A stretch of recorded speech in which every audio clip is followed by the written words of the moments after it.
ಸಾಯಿರಾಮ್. ಈ ಬೋಧನಾ ಕೋಶದಲ್ಲಿ ಮುಖ್ಯವಾಗಿ ಕಥನ ಕಲೆ ಅನ್ನೋದು ತುಂಬಾ ಇಂಪಾರ್ಟೆಂಟ್, ತುಂಬಾ ಪವರ್ಫುಲ್ ಆಗಿರೋದು ಅಂತ ನಮಗೆಲ್ಲರಿಗೂ ಗೊತ್ತಿದೆ. ಬಾಲ್ಮೀಕಾಸ್ ಗ್ರೂಪ್ 1ರ ಗಣಪತಿ ಕಥೆಯನ್ನ ಈಗಾಗಲೇ ಶ್ಲೋಕದಲ್ಲಿ ಮೆನ್ಷನ್ ಮಾಡಿದ್ದಾರೆ.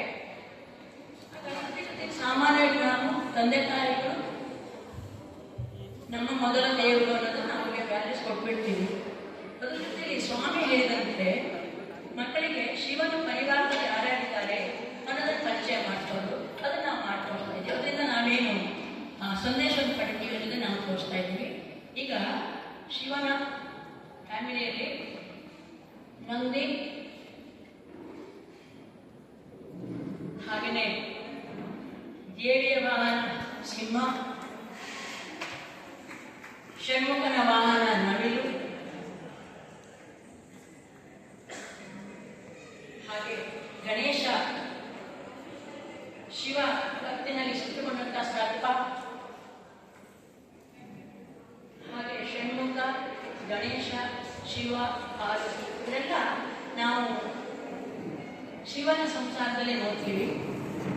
ಹಾಗಾದ್ರೆ ಏನು ನಮಗೆ ಸಂದೇಶ ಸಿಗುತ್ತೆ?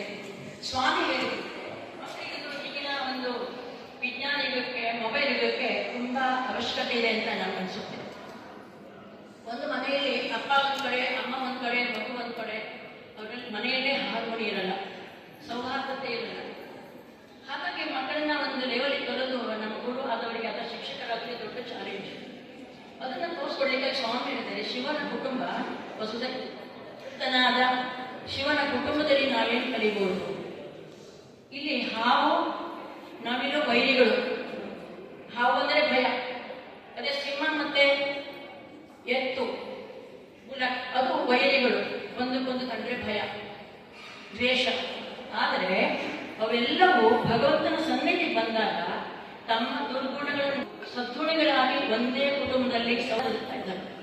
ಅದೇ ತರ ಮನೆಯಲ್ಲಿ ಭಗವಂತನ ನೆನಪು ಸ್ಮರಣೆ ಮಾಡ್ಕೊಂಡು ಅಭ್ಯಾಸ ಮಾಡ್ಕೊಂಡು ಬಂದಾಗ ಕೆಟ್ಟ ಗುಣ ಇದ್ದು ಅದನ್ನು ತಿದ್ದುಕೊಂಡು ಸದ್ಗುಣಗಳಾಗಿ ಸೌಹಾರ್ದದಿಂದ ಬದುಕಲಿಕ್ಕೆ ಸಾಧ್ಯ ಅನ್ನೋದನ್ನ ನಾವು ಈ ಶಿವನ ಕುಟುಂಬದಲ್ಲಿ ತೋರಿಸ್ಬೋದು.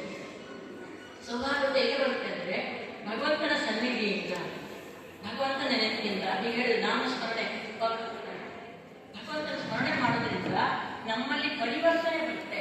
ಈಗ ನಾವು ಮಾಡಬೇಕಾದ ಬಾಲಕ ಸೂರ್ಯರ ದೊಡ್ಡ ಕರ್ತವ್ಯ ಮಕ್ಕಳನ್ನ ಪರಿವರ್ತನೆ ಮಾಡೋದು. ಪ್ರಪಂಚದಿಂದ ಭಗವಂತನ ನೆನಪಿಗೆ, ಸನ್ನಿಧಿಗೆ ತರಬೇಕಾದ ನಮ್ಮೆಲ್ಲ ಕರ್ತವ್ಯ ಆದ್ದರಿಂದ